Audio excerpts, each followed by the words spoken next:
نبی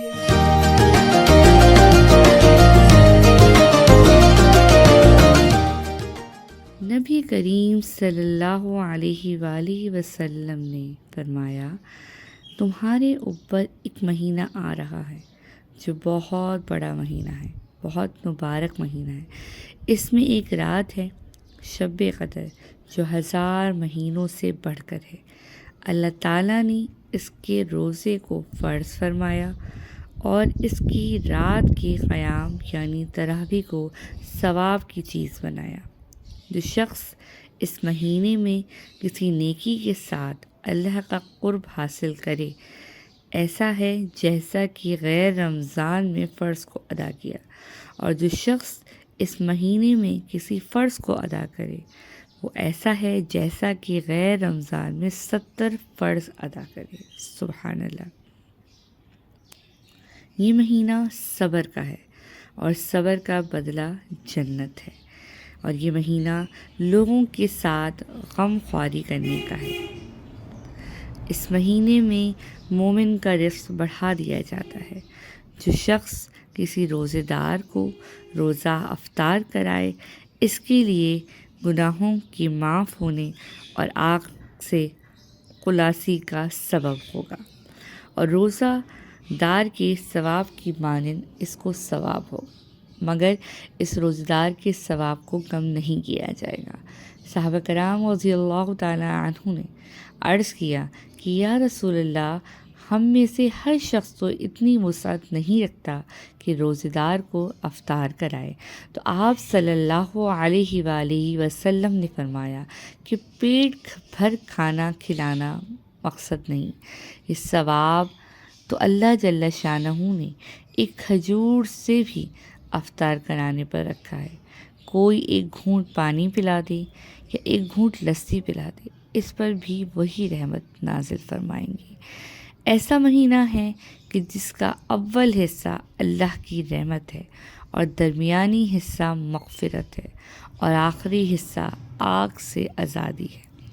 جو شخص اس مہینے میں ہلکا کر دے بوجھ کو اپنے غلام اور خادم کے، تو اللہ حق تعالی شانہ اس کی مغفرت فرماتے ہیں اور آگ سے آزادی فرماتے ہیں۔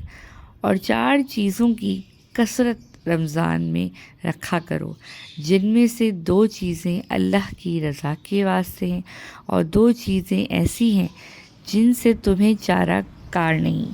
پہلی 2 چیزیں جن سے تم اپنے رب کو راضی کرو، وہ کلمہ طیبہ اور استغفار کی کثرت ہے، اور 2 چیزیں یہ ہیں کہ جنت کی طلب کرو اور آگ سے پناہ مانگو۔ جو شخص کسی روزے دار کو پانی پلائے، حق تعالی شانہ قیامت کے دن میرے حوض سے اس کو ایسا پانی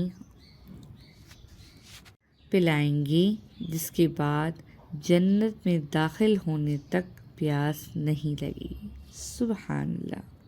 ایک اور جگہ حضور اقدس صلی اللہ علیہ وآلہ وسلم نے روزہ افطار کرنے کی فضیلت بیان کرتے ہوئے فرمایا، جو شخص حلال کمائی سے رمضان میں روزہ افطار کرائے، اس پر رمضان کی راتوں میں رحمت بھیجتے ہیں فرشتے، اور شب قدر میں جبرائیل علیہ السلام اس سے مصافحہ کرتے ہیں، اور جس سے جبرائیل علیہ السلام مصافحہ کرتے ہیں اس کی علامت یہ ہے کہ اس کے دل میں رقت پیدا ہوتی ہے اور آنکھوں سے آنسو بہتے ہیں۔ ابو ہریرہ رضی اللہ تعالی عنہ سے روایت ہے، اقدس صلی اللہ علیہ وآلہ وسلم نے فرمایا، میری امت کو رمضان شریف کے بارے میں 5 چیزیں مخصوصی طور پر دی گئی ہیں جو پہلی امتوں کو نہیں ملی۔ نمبر 1، ان کے منہ کی بدبو اللہ کے نزدیک مشک سے زیادہ پسندیدہ ہے۔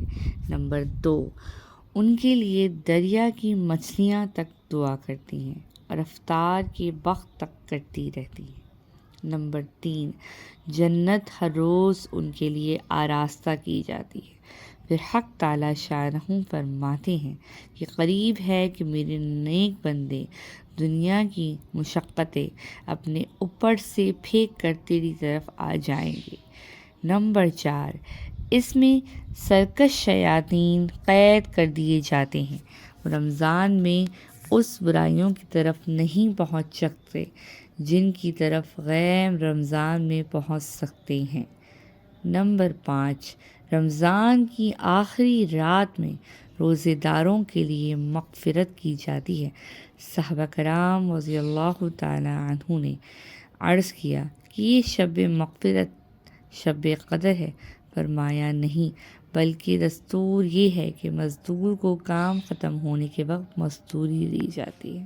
سبحان اللہ۔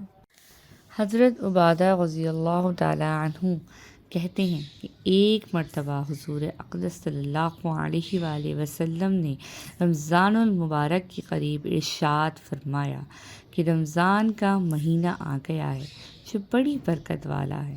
حق تعالی شانہ اس میں تمہاری طرف متوجہ ہوتے ہیں اور اپنی رحمت خاصہ نازل فرماتے ہیں، خطاؤں کو معاف فرماتے ہیں، دعا کو قبول کرتے ہیں، تمہارے تنافس کو دیکھتے ہیں اور ملائکہ سے فخر کرتے ہیں۔ بس اللہ کو اپنی نیکی دکھلاؤ۔ بد نصیب ہے وہ شخص جس مہینے بھی اللہ کی رحمت سے محروم رہ جاوے۔ نبی کریم صلی اللہ علیہ وآلہ وسلم کا ارشاد پاک ہے کہ رمضان المبارک کی ہر شب و روز میں اللہ کے یہاں سے جہنم کے قیدی چھوڑے جاتے ہیں، اور ہر مسلمان کے لیے ہر شب و روز میں ایک دعا ضرور قبول ہوتی ہے۔ سبحان اللہ۔ حق تعالی شانہ رمضان میں عرش کے اٹھانے والے فرشتوں کو حکم فرما دیتے ہیں کہ اپنی عبادت چھوڑ دو اور روزے داروں کی دعا پر آمین کہا کرو۔ حضور اقدس صلی اللہ علیہ وآلہ وسلم کا ارشاد پاک ہے کہ خود حق تعالی شانہ اور اس کے فرشتے سحری کھانے والوں پر رحمت نازل فرماتے ہیں۔ سبحان اللہ۔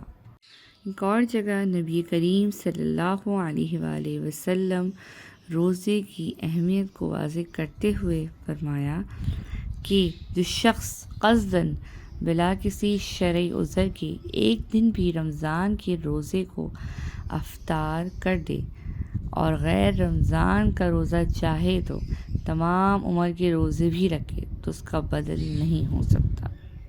تمام احادیث کی روشنی میں روزے کی اہمیت و فرضیت کا اندازہ بخوبی لگایا جا سکتا ہے۔ اللہ تعالیٰ اس مہینے میں اپنے بندوں کے ساتھ خاص رحمت کا معاملہ فرماتے ہیں۔ ہم سب کو اللہ تعالیٰ اس رمضان میں اپنی رحمتوں اور برکتوں سے مستفید ہونے کی توفیق عطا فرمائے، اور تمام روزے بالخصوص اللہ تعالیٰ کی رضا کے لیے رکھنے کی توفیق عطا فرمائے۔ زیادہ سے زیادہ استغفار کیجیے اور قرآن کی تلاوت کیجیے۔ جزاک اللہ۔ اللہ حافظ۔